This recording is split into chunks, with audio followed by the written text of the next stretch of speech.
Hi, so we are continuing in this clip our adventure in Spinland.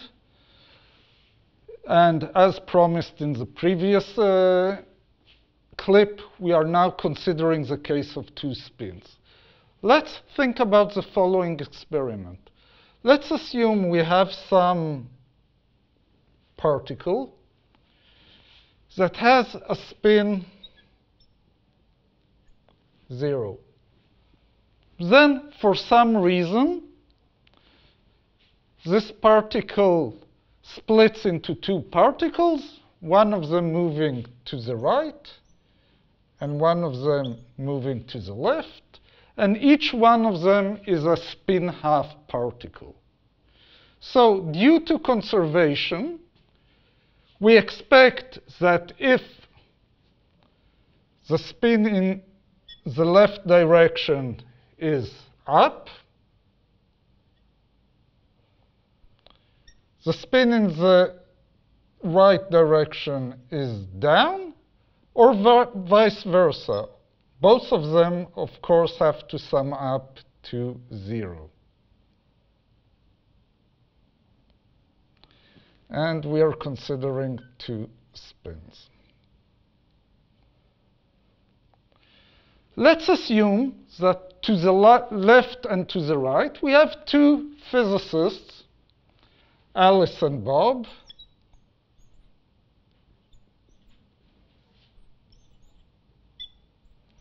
Now, the names Alice and Bob are taken traditionally out of the vocabulary of transmission, of communication, but for our purposes, let's use that language. And Alice and Bob are sitting far away from each other, and they have a measuring device, and they can measure the magnetic moment of the particles that arrives at them.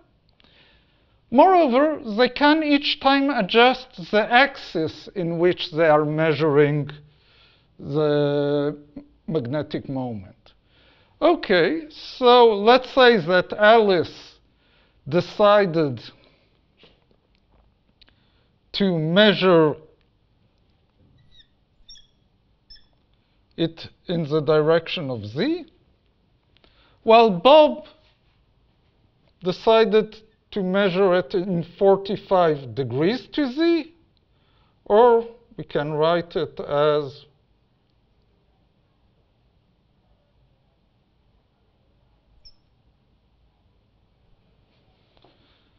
and let's call it setting 0.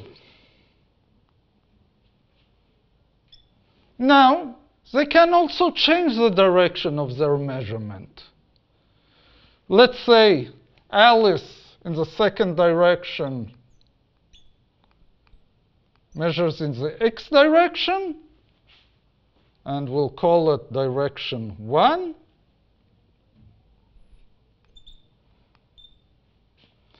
And Bob decides to flip to minus 45 degrees.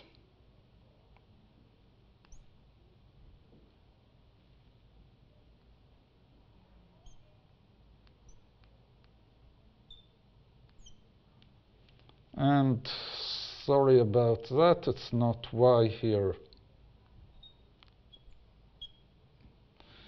It's z. Okay, so, and they choose a direction at random. Okay, now if we had only measurements in the z direction, the fact that if Alice measures the spin up, Bob measures the spin down, and vice versa, is not surprising. We don't need any special explanation of it. The same as if we have a bag with a black marble and a white marble, and the first guy pulls out a black marble, we can know that the second guy will pull out a white marble. Nothing amazing about it. Here, the situation is a bit more complicated for the simple reason that Alice and Bob can choose different directions of measurements in each experiment. But if we assume that the situation is predetermined, the two particles that left the center, each one has a list of results that it will give for any measurement, we can conclude an interesting correlation there. So let's assume that we're considering this experiment classically. And we have direction A0 for Alice, direction B0 for Bob, direction A0 for, A1 for Alice, and direction B1 for Bob. And then each particle has a list of what will be the results of these measurements. Let's say it keeps in its pocket a list. Alice will measure in the z direction a spin of -1. Bob will measure a spin of 1. And in the second experiment, Alice will measure in the x direction a spin of -1, and Bob will measure a spin of 1. And so on and so forth. It has a list of values for each case. For example, in the next measurement, let's call it measurement 1 and measurement 2. And in measurement 2, the list will be different. Let's say 1 and -1, -1 and 1. And so on and so forth. Each time two particles are leaving, they agree among themselves on the results. Therefore, we have reality. We have a well-defined situation result for each direction of measurement. And now Alice and Bob are doing this measurement a lot of times and averaging over the result. And let's assume that they are averaging in an interesting way. They take the result of Alice's 0 measurement and Bob's 0 measurement, plus Alice 0 and Bob's 1, plus Alice 1, Bob 0, and minus. Why? They're allowed to decide on what protocols they want to measure, A1 and B1, and they average over this result, over this correlation after performing many measurements. Let's look what do we expect the result to be. Let me do simple algebra.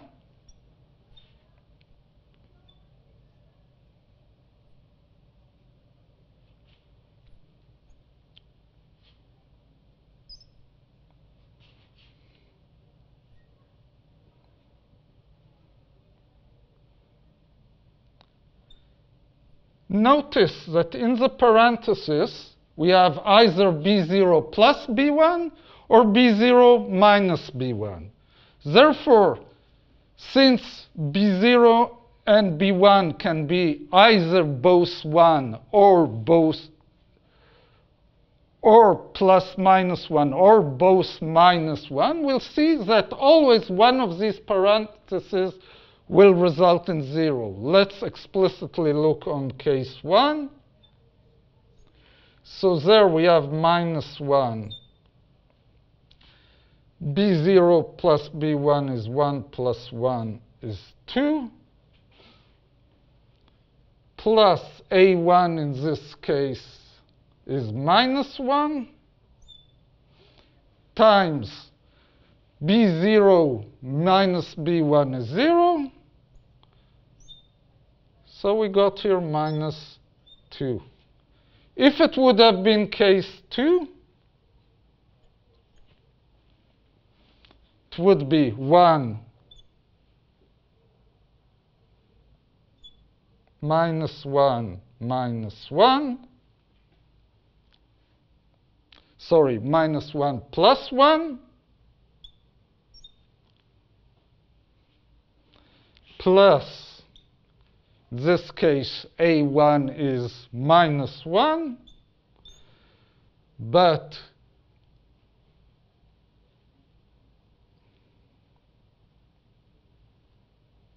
here we have -1 -1, case is -2 equal